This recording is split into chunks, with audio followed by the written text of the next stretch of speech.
কেইদিনমান আগতে মই প্ৰধানমন্ত্ৰী নৰেন্দ্ৰ মোদী ডাঙৰীয়াক নতুন দিল্লীত সাক্ষাৎ কৰিছিলোঁ আৰু এই সাক্ষাতৰ যিটো মূল লক্ষ্য সেই মূল লক্ষ্যটো আছিল যে আমি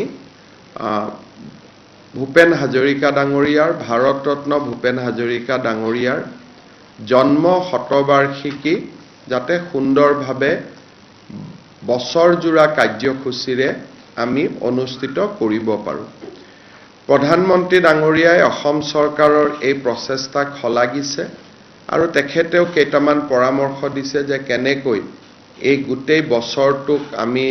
ভূপেন হাজৰিকাৰ কীৰ্তি ভূপেন হাজৰিকাৰ অৱদান ইয়াক ৰাষ্ট্ৰ মঞ্চলৈ লৈ যাব পাৰোঁ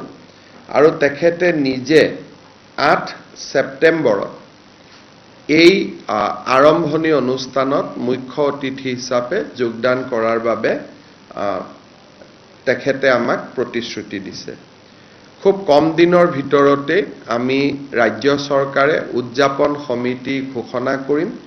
আৰু ইতিমধ্যে উদযাপন সমিতিত যোগদান কৰিবলৈ মই উত্তৰ পূৰ্বৰ মুখ্যমন্ত্ৰীসকলকো আহ্বান জনাইছোঁ আৰু মই ভাবোঁ যে আমি যথেষ্ট গৰিমা আৰু গাম্ভীৰ্যতাৰে সৈতে বছৰজোৰা এই কাৰ্যসূচী ৰূপায়ণ কৰিব পাৰিম।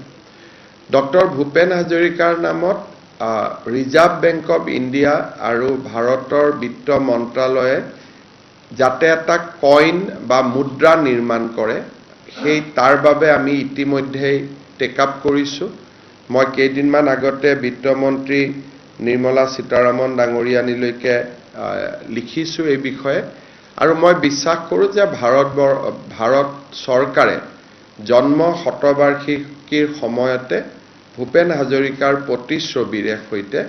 এটা কইন বা মুদ্ৰা প্ৰকাশ কৰিব বা আমি উন্মোচন কৰিব পাৰিম সেই বিশ্বাসো মই ৰাখিছোঁ।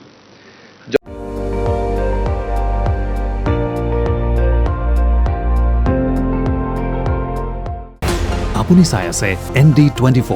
সৰ্বশ্ৰেষ্ঠ নহয় সৰ্বোত্তমৰ দৌৰ।